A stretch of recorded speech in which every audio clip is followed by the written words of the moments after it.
Here, so happy to be here with Carl Dakin. We've been talking pretty much through the week, and it's been pretty exciting. Had a good call yesterday, have a good conversation we're planning today, and then have our collaboration group tomorrow.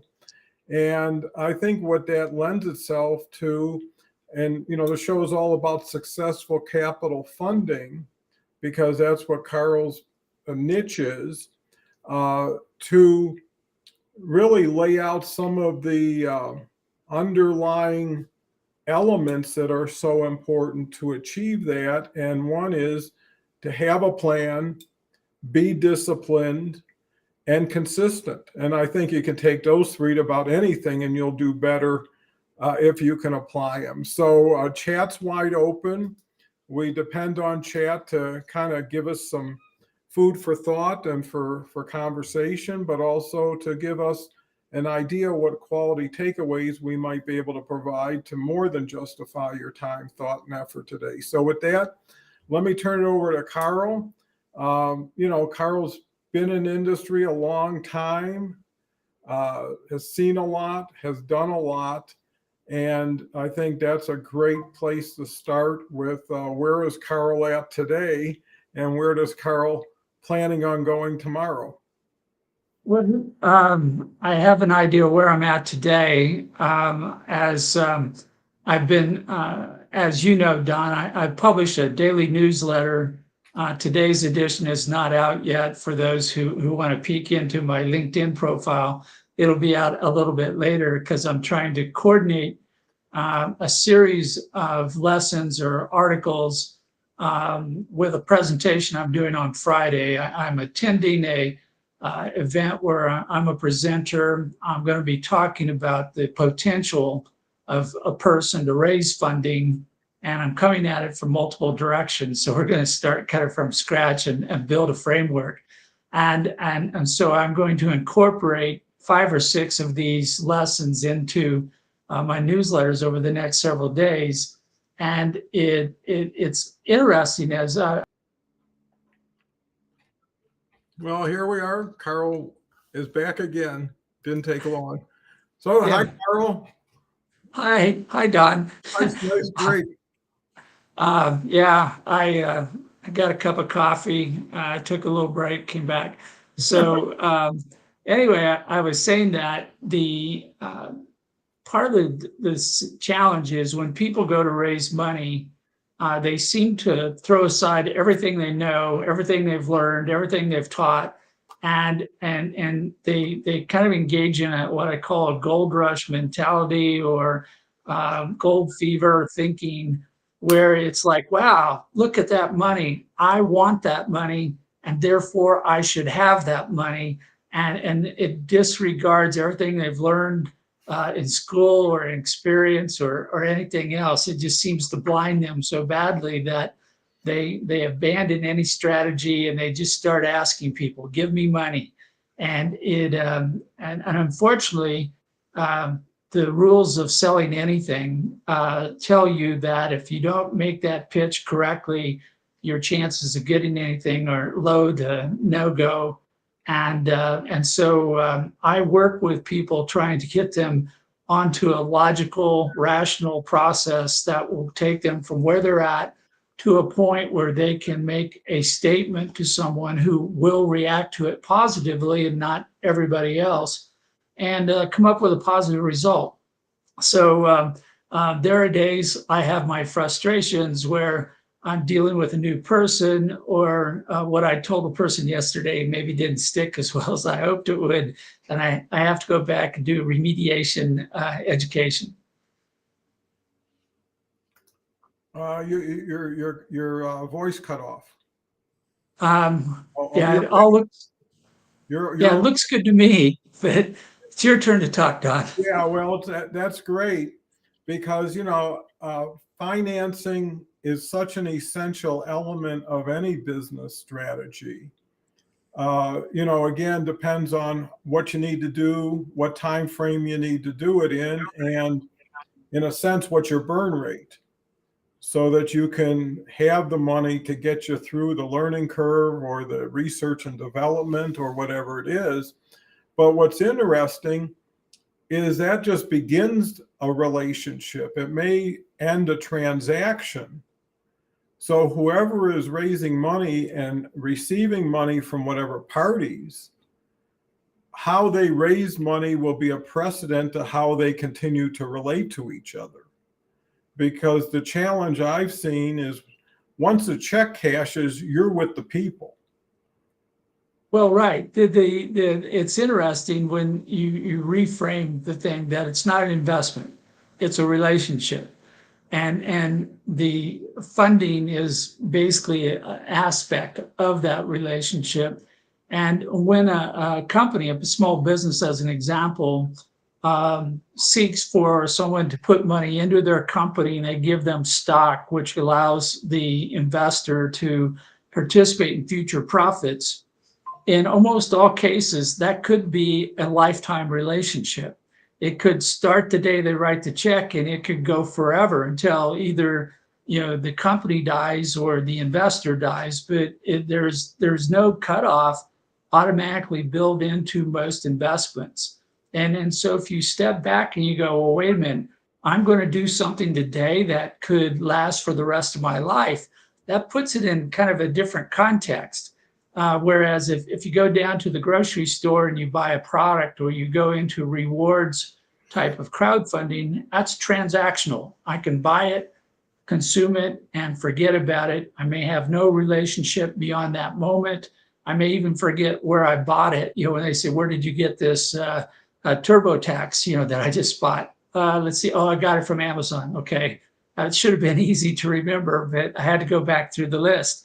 And when you make a charitable donation, sometimes that is transactional, where you said, okay, they asked me for $10, $100, I wrote them a check, and all good. But are you there for that charity every day? Are you engaging with them every day?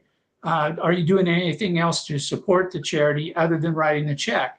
And so the relationship is actually the beginning and the end of any kind of investment or type of funding event that's going to occur. And if that relationship is the right kind, right place, all those features are there, then typically funding will happen. It may not be as much as you want because the person you're talking to may not have all the money you want. You may be limited by law or regulation that says you can't ask for more than this amount of money because this is a non-wealthy person. So you have all these restraints or limitations. And part of the game is to figure out what you're doing, what your relationship is, what's reasonable, to ask of a person. I was laughing because somebody said yesterday they were going through the usual, I call it gold rush mentality. They're going, well, I could go to a rich person and get a check from them. I said, okay, well, hold on a moment. Let's assume that they will write you a check. And they're going, okay.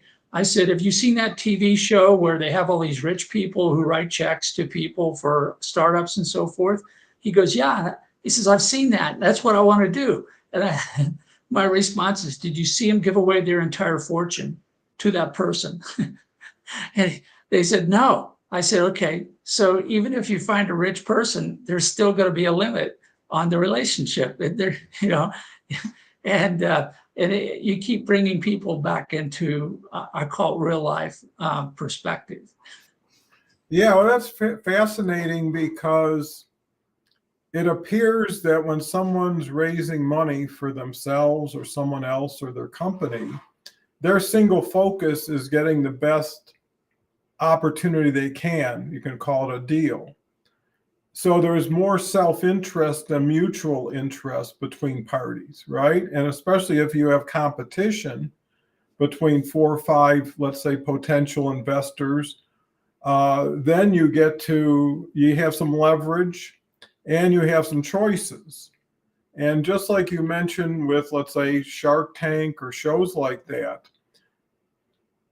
a rich person didn't get rich by doing dumb financial things typically. And all the time, there's going to be documentation. right? So even if your neighbor gave you $1 million, there's going to be something that says they gave it to you for whatever reason, and there's some terms and conditions and protections and whatever you want. But how that relationship starts impacts how it begins again as a team. So you start out as individuals trying to connect with someone to bring them in, then you connect, and now you go to work.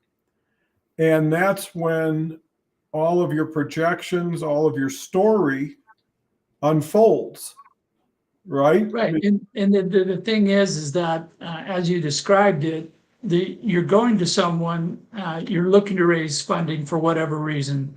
You want the money, you want whatever you're looking for.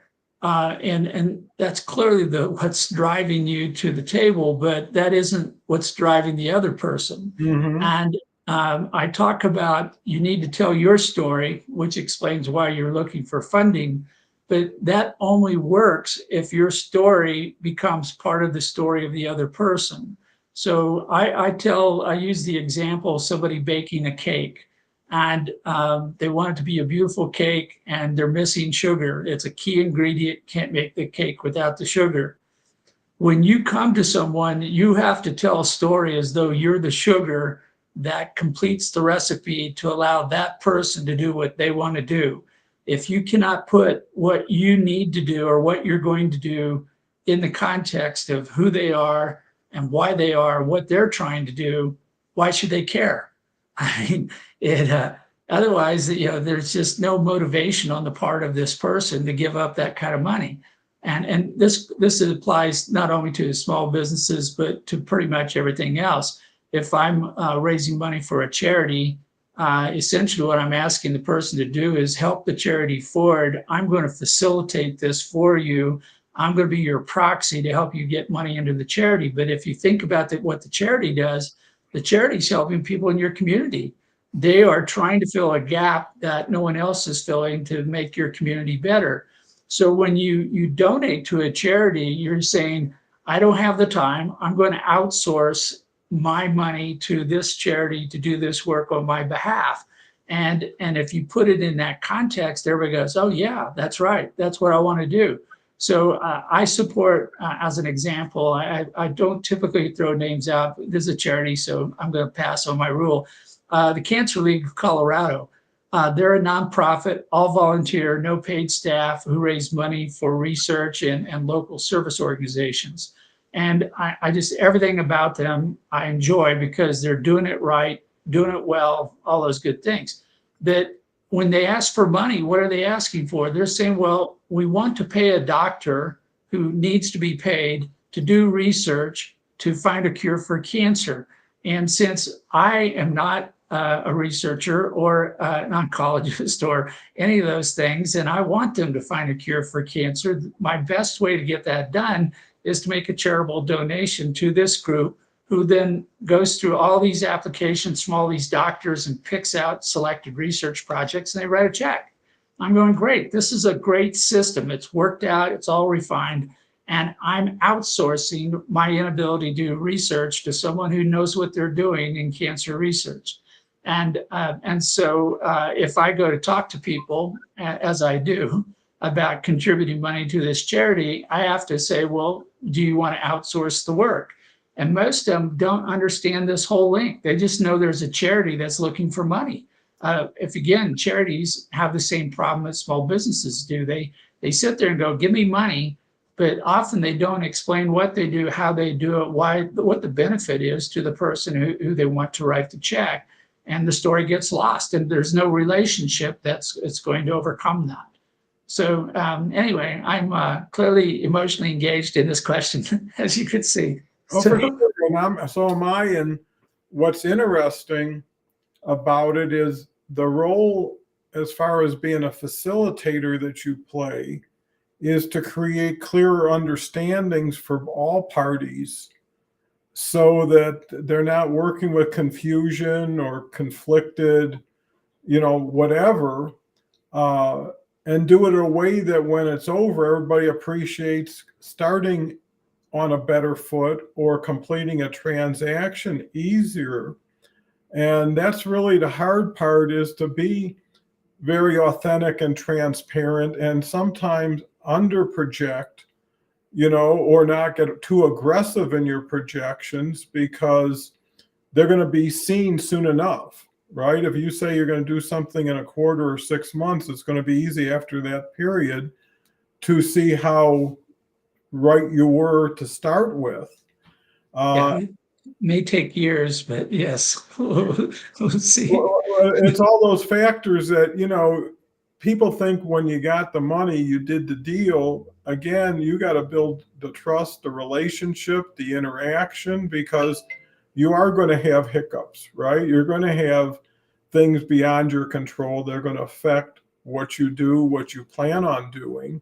And you'll probably need more money, either because you didn't get enough, or because your business is doing so well that it requires more money to continue to scale. So it's a pretty dynamic relationship. And again, looking at live streaming programs like this, over time you get to tell your story one chapter 1 week at a time. And so someone watches our show today and says, that's an interesting facet I wasn't aware of, because most people are just go to a bank, I want to buy a car, give me the title, here's your money, and you're gone. And you never see the bank except for paying them every month. Versus, I want to buy a car with you, and I'll be the driver and you got to put the gas in to get it going. And again, the more fun you can have with the people you're working with, the easier it is. And I think in a lot of cases, people should talk more and show less, right? So they're selling themselves on who they are, what they are, because people are really investing in the people, right? Without the people, it's going to be a tough go. What's your thoughts, Carl? Yeah, so as I was saying, that when I put together a pitch, a promotional statement where I'm trying to raise funding, and I'm working, on my own behalf on some of my projects, or I'm working with some of my clients, I try to frame it so I'm talking about what the person I'm talking, the investor, the source of the funding, what is it that they care about? And it's important to do that because if you look at most slide decks, 80, 90% of them are all about the person asking for funding. Look at me, think of me, about me, give me. And it does not show any acknowledgement, respect, understanding of the person they're talking to.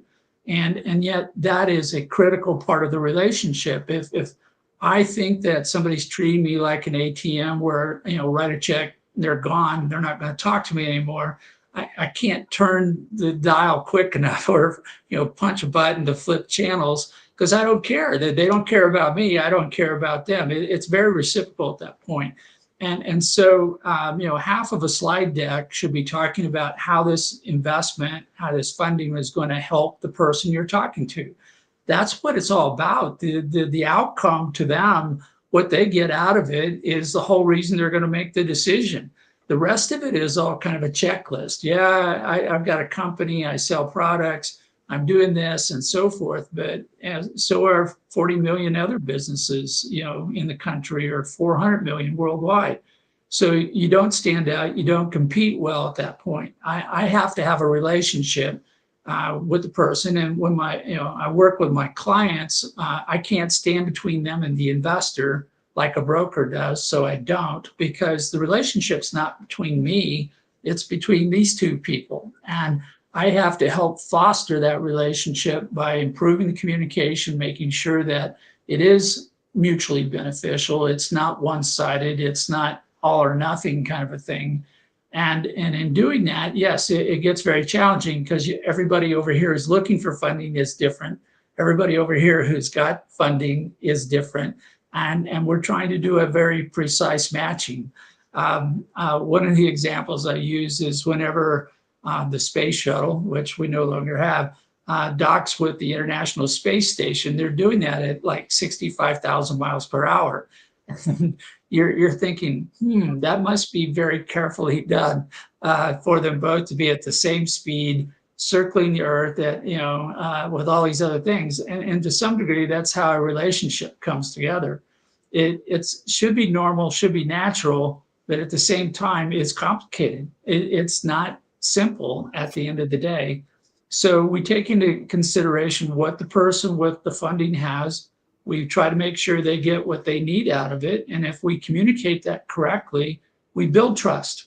We have that in the relationship because I come to them, I go, I respect you. You have money. You have some money I would like to have, but I want to make sure that what I give you back is of value to you.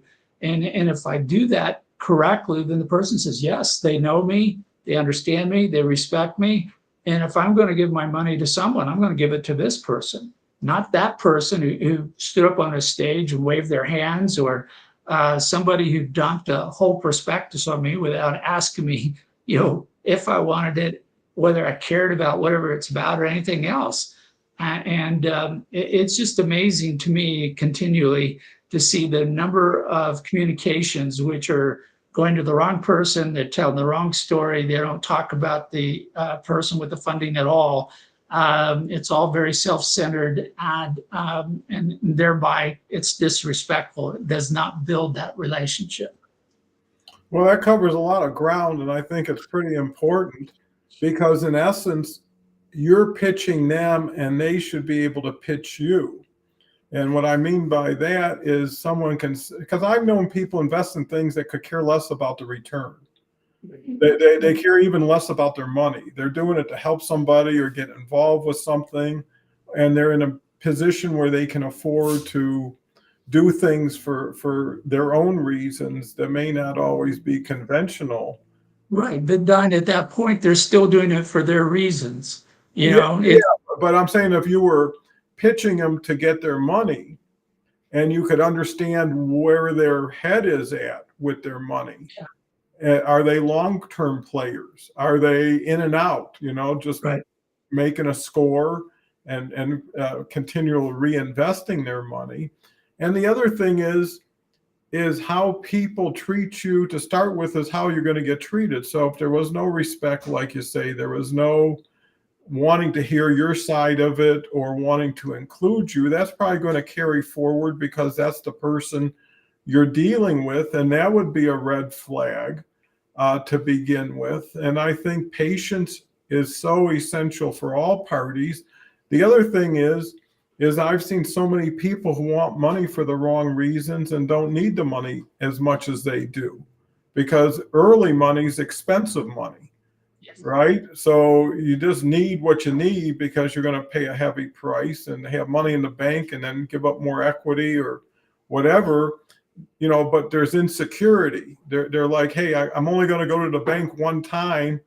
Let's get as much as we can. But before we continue the conversation, let's recognize some of our members. Carrie's here. Always great to see you. Looks like you're getting to be a regular, Carrie. We've got John Gontier. I know he must know you, Carl, because you're connected with him. And he's with Gibraltar Wave FC Congrotia. We have Cake Coin on our shirt. I don't understand that. Dave is here. Dave is just a great guy. He's our every other Wednesday gentleman. He's into cybersecurity. He's also into helping veterans as much as he can do the transition, especially as relates to mental health. Dave's a great guy. I recommend anybody doesn't know him, reach out, connect with him, and you'll be happy that you showed up today to meet Dave. I don't know who our LinkedIn user is, but happy Wednesday to everyone. Great conversation. Well, these conversations are important because they're meaningful and they're relevant. And, just like yesterday was Women's Empowerment event. Well, 85-90% of what was discussed was open and available to anybody going through a transition or a desire to be more empowered or get back to being as empowered as you were. This is really knowing that it's what's under the surface that wins the day, especially with funding. Because if the average person is arrogant, or thinks they got the greatest thing in the world and you're lucky to put money into it, that's an opportunity for someone who does take a little more time, is a little bit more thoughtful and diplomatic, and entertains and invites people to share criticism. Because I think the best thing of someone going for money next to succeeding is getting good answers for rejection. Because in essence, someone's reading your story and getting back to you and saying, well, here's what I'm excited about, but here's the stumbling block. And maybe it was arbitrary. Maybe you had a choice between throwing that in or not throwing it in. And then I think everything has meaning is, what are you seeing as a third party reading your own material? What turns you on turns people like you on. And sometimes it goes, there's no end to it. And I think that's where the art meets the science of funding, is some people say way too much. Some people say way too little. And you just get to the point where it makes the point, because you want your conversation and your table talk to really focus on what's the issues. And by assuming, well, I know they're going to be concerned about this because I'm concerned about it, maybe they don't even understand anything about it. And you're kind of putting yourself into these difficult loops. So Carl, I know what excites you about what you do when you do what you do really well?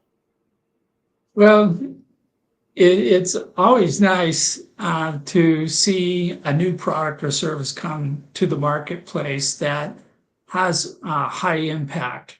And there, as I get older, I get to get a little more choosier about which projects I will commit time to.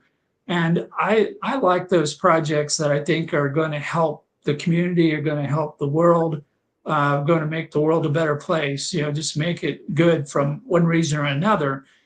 There's clearly products that hit the market every day that everybody buys that don't have hardly any impact at all. And it isn't that they aren't necessary, because you have to eat, you have to have a roof over your head, you have to do things like that. But if we can come up with a new type of modular housing that is more affordable, so more people can have a home and build wealth through home ownership, to me, that's a cool kind of a development that's taking place. And the companies who enter the market looking for funding to make this happen, to do the research and development, use the new materials, overcome the status quo bureaucracy, which is probably one of the biggest challenges, they need funding.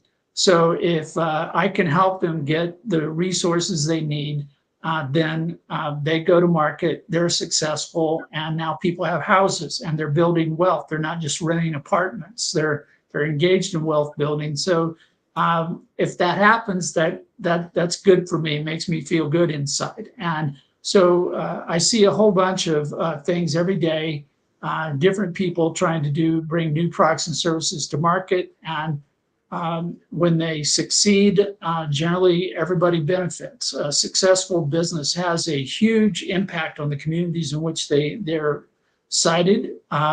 They create jobs, they pay taxes, they join committees, they support charities, and they buy groceries and gas at the local gas station. So I look at small businesses as kind of like the repeatable, scalable cog that we can build and repeat time and time again, that helps local communities and collectively helps our society and our economy in general.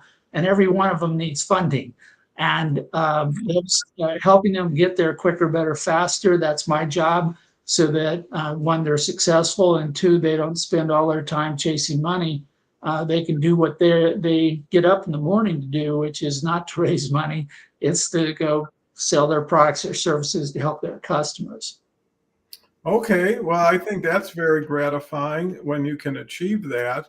And I think that one of the keys I see is people knowing how to tell their story. Because what's interesting after getting to know you as well as I have, Carl, is your industry is highly regulated. You know, you can only do certain things and they're pretty defined and clear. So, and most of everything we're talking about is in writing, right? So it's not hard to compare what you're supposed to do to what was done. So with that said, live streaming and communication is a key distinguishing and differentiating factor because it's how you get your message out, how it's received, no different than we talk about sitting around a table and you share your presentation, I share my review of it. You take that beyond the physical world, and now you start to share the intricacies of it, not always the complexities, where people now are more aware, more self-sufficient in a way, or at least conversational, right? Where they can talk to a lawyer or a financial advisor or whoever they trust and put it into context where someone can really help them. And then once you understand the other side, you start to adjust your side to it because you're not going to adjust them to your plan because your plan is the only thing that has any play in it, right? You came in with who you were, they came in. And I think the other is how you respond to the risk factors, right? There's so much interest in promoting the great sales, the great product, the great whatever. But I think every investor starts with risk before they worry about reward. And so, you know, knowing what the downside is, knowing, you know, and I know, Carl, in the past, a lot of times you'll present good, better, best, you know, or bad, good, great, where, you know, there's three different projections, right? If things do this, then they look like that. And I think that those kind of elements open the conversation and make people aware as opposed to one number, one date, and nothing really changes too much. What's your thoughts? Oh, and Beverly's here. Let me just introduce Beverly. She's still fresh on the show since yesterday.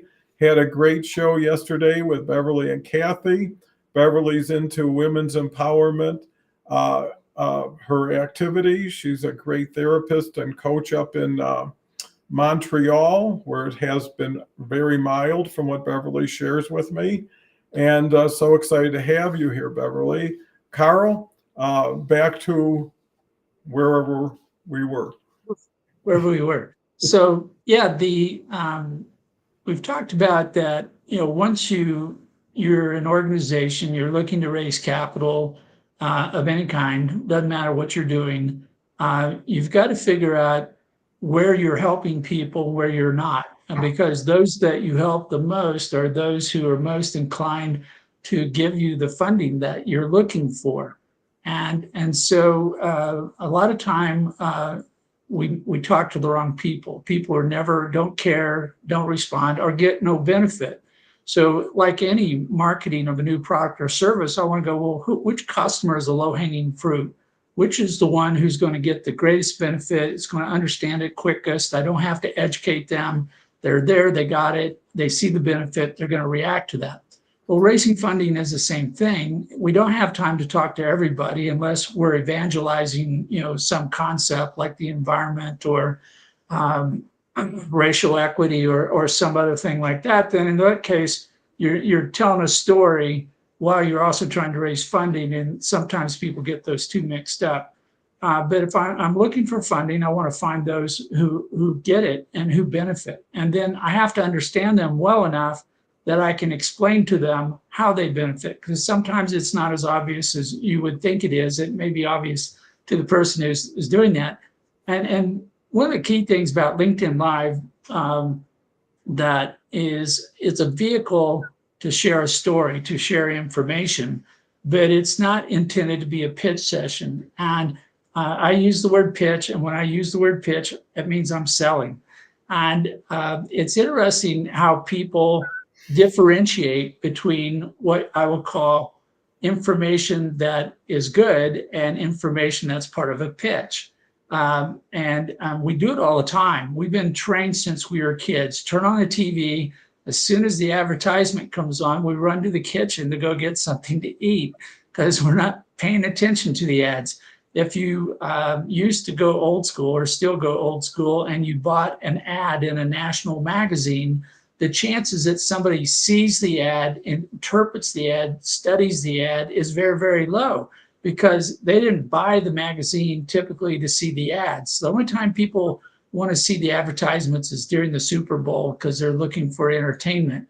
But otherwise, if you have a feature article, if you can talk the editor into interviewing you about what you're doing and write about what you're doing, you get like 100 times more likelihood somebody's going to see you, read you, understand you, as opposed to the full page color ad, top dollar paid, the opposing page in the magazine.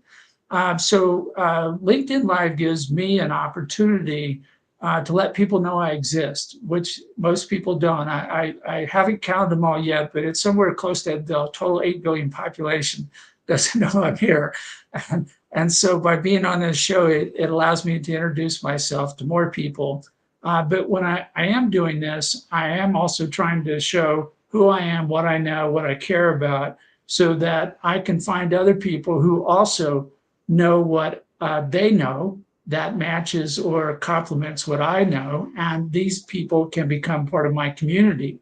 So I see LinkedIn Live as a critical tool in building my community, just by being on a show here with you, Don. And at the same time, when I'm doing my show, Successful Funding, every Tuesday morning, 8 o'clock Mountain Standard Time, I'm bringing on somebody who's working alongside of me to help small businesses raise funding. And so we had on a great guy this last week. Chris Miller was with me actually yesterday. Shows how time flies. And we are talking about community investment funds, creating special investment vehicles within a community to fill the gap for access to capital locally. Next week, I've got Wayne McDaniel, who's using charitable donations into donor advised funds to then in turn invest into small businesses, which amplifies the charitable donation and provides a new source of capital to small business. And I'm going to be inviting people like that week over week.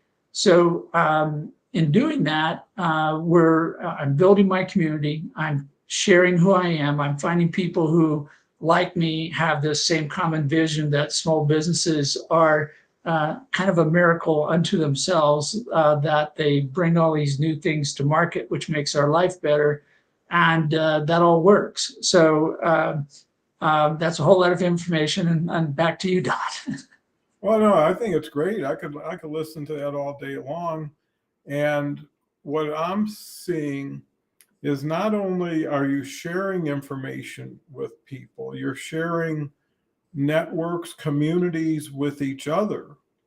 So Carl has his community network, I have mine. And it really doesn't matter where someone came from, it's just they're available. And you also get third-party validation and association. So if someone says, hey, I think the world of Carl, well, I'm going to think a little bit more of Don now that he's with Carl, and now that they're talking, and now that they're doing a show every other week, and now that they're in a collaboration group, because what's good for you is good for others like you. And if you can show an opportunity as a intermediary or facilitator, and I know, just looking at your profile, one of the key things on it is the motivated money method that identifies investor candidates that are most likely to invest. So if you can refine for relevance and alignment, that's an extra value service. If you can bring people on the show to promote them and who they are, that's a feather in your hat to the audience, but it's a bigger feather in your hat to them because they got brought onto a higher stage, maybe a new stage, And maybe this is a vehicle they can use inside their business or with their business, or even like sales staff to get lead generation coming out of it, or branding. So it's a new way of doing things in an old traditional business, in a sense, because again, regulations don't change every second. You know, ways of doing business, there's a protocol, at least from the standpoint of being considered professional, whether it's Well, legit or not. Your thoughts, Carl? yeah, so the one of the things in working with small business owners is I hammer over and over again is you have a limited amount of time. Invariably, every small business owner leader I know already has a full plate. They're already working more hours than probably is good for them and everybody around them. And I go, if you want to raise funding, you're going to have to do more. And it's an automatic, what? I have no more time left to do that. But efficiency then is a tool to working and getting the most out of your time. And this is kind of where LinkedIn serves a purpose in that it has a worldwide reach because it's on the internet. It's accessible by anyone who either is watching live or can go back and watch the recordings as they're posted up. This means that I can talk with everyone at one time and therefore reach a broader audience. And so that's why it's important for me to have LinkedIn Live as kind of a foundation or centerpiece in my attempt to tell people who I am. As I was mentioning, I'm doing a presentation for Founded in FOCO, which is Fort Collins Startup Week on Friday. I'm going to drive through snow for 2 hours to make a 1 hour presentation and then drive through snow for 2 hours to get home. And if I'm lucky, I'll have 20, 30 people in the room who have decided that out of all the other choices of the 100 different programs, they're going to come see me instead of the other programs going on. And in some ways, it's great because I'm face to face with the people. You can get to a higher level of intimacy, if you want to call it, or closeness to a person in face to face, but it just isn't efficient anymore to try to do that. I grew up in a small community. Everybody knew everybody. So we didn't worry about that. But I'm in a worldwide market now, and I don't know everybody. They don't know me. And for me to have the broadest reach, the broadest capability of sharing what I know, I have to have a platform that allows me to do that. And I've tried podcasting. I've done posting of articles. I write all the time. I speak a lot as a guest. And I'm always inviting people to invite me to be a guest on their podcast or their shows because I want to talk to their audiences about me. And so I see LinkedIn Live as a critical tool, but it falls in that zone of all the tools in my toolbox. What allows me to be most efficient with my time? What allows me to do what I need to do best with what is available, time, cost, all things that go into that. Don, on your show, as you talk about it, using LinkedIn Live, compared to podcasting, it's quicker, easier, cheaper. I did a recording for as a guest a couple of weeks ago. It won't be out till June because they have to go through all this editing in the cycle. I'm just hopeful that the information is still relevant. It gets to be shown everywhere. And in that case, it was an audio, not video. And as much as some people only have time to listen to audio, it meets that niche in the marketplace. But I prefer video. I want people to see me, my what we call body reactions. They can read me as best they can and learn all that. So this is all part of getting back to funding and successful funding. Topic of today's show and what I do every day is when you're talking to someone that you want to receive funding from, then they have to have a relationship with you and they have to believe and trust that you're going to do what you're going to do. And they basically care what you're going to do for them. They understand that once they write the check or they give you whatever they're going to give you for the investment, their job may be done, but I don't like to accept investors of that nature. This is probably a topic for 2 weeks from now, but if somebody invests in me or one of my clients' projects, I want them to go all in. I want them to buy the product or the service. I want them to show up.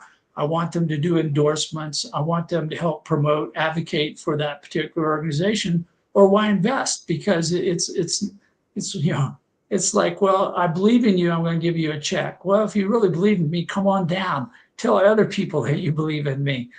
Because they need to grow their customer base, their relationships, and endorsements are the quickest way to reach from their network into the new network, which is what we do when we get together on LinkedIn Live. This is Don's primary network. This is his people.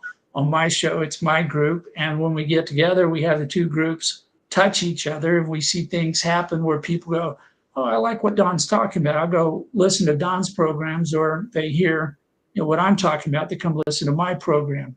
And we build networks that way. And I'm actually thinking about doing a project here, Don, where I'm going to do a visual mapping of the different communities in which I belong, and try to assign some valuation, either based on distance or color or something else, to say, here's, these two groups are related, but they're this far apart, and these are basically synonymous with each other. We'll see what comes out of that. But trying to get more thoughtful, methodical, strategic in building my community, and understanding, again, where to spend my time best, because I have a limited amount of time.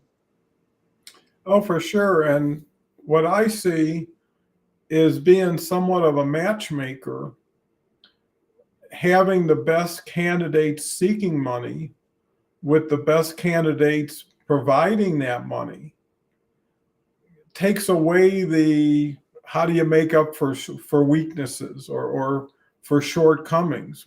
And I think by having that relevant reach and community that attracts that type of investor makes all the difference, because you can work both sides, right? I mean, you could be out there acquiring investments for a company that says, I'm looking for this, and this. If you see them or know them, there's something to it. Just as if I'm raising capital, what can you do? And the other thing is, you're so right, with time is of the essence, because you only have so much time to share what you have. And if nothing worked on your first best shot, it gets harder as you ramp down a little bit, or you start adjusting your plan or your needs or whatever it is. So, first impression makes a difference. First reaction makes a difference. If someone loves what you're doing and it just continues that way, you kind of feel, hey, I've got something attractive. If everybody kind of doesn't understand it, doesn't care about it, it makes you a little bit more hesitant and makes you want to recheck. But I think that's where an experienced pro in the middle comes in, where they've had enough experience and exposure to put it in context, or say, hey, that person was never going to do anything anyways. It was the wrong person. And so whatever they said is irrelevant. And I think that's really the key, because again, it shouldn't be transactional for the middle person either, right? They should be involved to say, okay, let's rework this a little bit, or let's tweak our strategy. Or how many people, it's like selling a house. How many people are going to come to the open house? How many people are going to know it's available? And if it's just one person walks in a week and makes you an offer, and that's it, you're done. Well, you got to either take it off the market and come up with a better strategy, or if you press for time and money, you might just take a hit. But if they give you your asking price, then you're done, and you're very, very efficient, because you didn't show it to 5 people, you showed it to 1, you got your price, and you're done. And this is part of the time thing, is that too often entrepreneurs are taught that they should talk to everybody, they should knock on every door, they should try everything. And that's basically asking them to have resources of an unlimited amount to go out and pitch for money, and they don't. I find that if I can't get a nod in the very first contact, then I should move on, because either, maybe that's my fault because the pitch is wrong, or I didn't explain what I'm doing. I didn't explain to them the benefit they're going to receive strongly enough to get their attention. But I don't believe I can bring them around. I don't believe I can convert them. I don't believe I'm going to get them to become somebody they're not. And so therefore, don't spend all that extra time and energy chasing them when they're not going to do anything. They're just you don't have that kind of time. I want to make sure as that first impression is like, the center of the bullseye. I'm talking to them about them, what they care about, because if I've done my due diligence, I've already structured my offering based on what I think they're going to want to see. And when I give it to them, it's kind of like, where have you been all my life? Come on down, let's go do something together. And if I don't get that initial reaction, then it could be any of dozens of reasons why. But it also tells me that I may be I'm fishing in the wrong fishing hole, so to speak. Well, the other thing comes to mind is, let's say you get your price from the first person.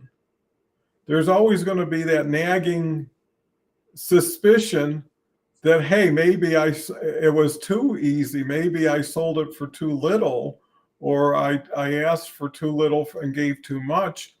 And I think that's, again, where the middle person has to put it in context, because like anything else, there's an expectation, right? And you'd rather maximize and optimize both parties' opportunities, and get the person as much as you can, and get the investor as much as the potential that they can. And by having a few more, or again, everything is conditional in a sense. If you have the time, it doesn't hurt to expose it to people who could be very interested. But knowing you got a bird in the hand, you're going at it in a different way. It's more or less just getting a feel, possibly. But again, some people are mature, some people are happy, said, hey, here's what I asked for, here's what I got, that's exactly what I want. And sure, money isn't always equal, because again, it's who comes with it. Most investors will try to pitch, or investment groups will try to pitch the value adds that they bring to the table beyond the money, which could be their network. It could be their expertise in your area, that they can bring value on the board. And those are the kind of things you have to add up, because I've seen people who have taken less for a better group in other words, I could have got more, but these people are kind of yo-yos over there. Yeah, but they're not truly getting more. And this is, sometimes we default to the dollar being the only metric that we consider in the deal, and it's not. If I got $100 from Oprah Winfrey, guess how people are going to view that? Are they going to judge me because I only got $100, or because Oprah Winfrey gave me $100? And so when you're receiving or looking for funding, you're looking at the entire relationship package. And what can they bring? Can they bring advice and contacts, introductions? Can they bring a brand, their own personal brand or business brand with them?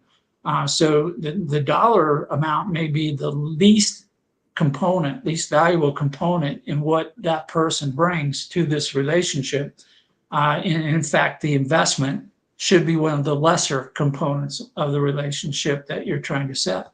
Well, and that really, I watched Shark Tank for a while, and I never could understand how anybody who had an offer wouldn't take the offer from somebody like Mark Cuban, or because first of all, they're going to put 50 grand or 100 grand or whatever the number in. that's not make or break money for them, right? So the last thing they're going to look is to take advantage of the person they just put 50,000, and they don't want that person's business to take over. And just the knowledge that I'm going to be in the Mark network in the community, right? And that alone is worth more than the difference between 50 and 25. Because first of all, they have pride, they have ego, they want to make their investments score well because they keep up with it. And it's a matter of trust to know that there's more to it, and you're not in a position to be negotiating with somebody of that stature, right? Well, Donna, I think we'll take this topic and save it for another show, but I'm going to go count pointer count on this issue because I know people who have turned down Shark Tank money. I know people who have taken money from Mark Cuban, and it's not all the rosy picture that a lot of people would assume it would be. There are strings attached, there are hidden costs, there's other issues that come into play. And accepting money can be more expensive than you might think. Well, and, I guess when it comes down to it, whatever you're going to do is still going to be conditional on the future. Yes. Right? So ultimately, you're either going to get a hiccup and someone's going to have to come to your aid, or you're going to have a gusher and you're going to need enough capital to keep up with the growth. Again, it's the give or take that you build through goodwill and through the ability to know and qualify for yourself who you're dealing with. And again, where is the strength in a business? Is it in the product? Is it in the brand? Is it in the marketing? And then again, you want to kind of connect with those who are marketing experts. If marketing is the foundation, if it's the product or the distribution of product, you want people with that. So you're right. The money is easy to understand. It doesn't, if it's $1 million, it's $1 million. I don't care how you count it. But who comes with the money? Who brings value to the money beyond their money? And who would be a good mentor for you? Who would you like to say, well, you go in front of these people. And the other thing too is you can get through prestigious organizations and you'll be the lowest one on the totem pole, right? I mean, so you could say, yeah, JP Morgan just put money in, and who is it? Well, it's a new person they just picked up out of school last year because and so again, do you want to be a big fish in a small pond? And also, what strength or confidence do you feel now going forward that you have the money?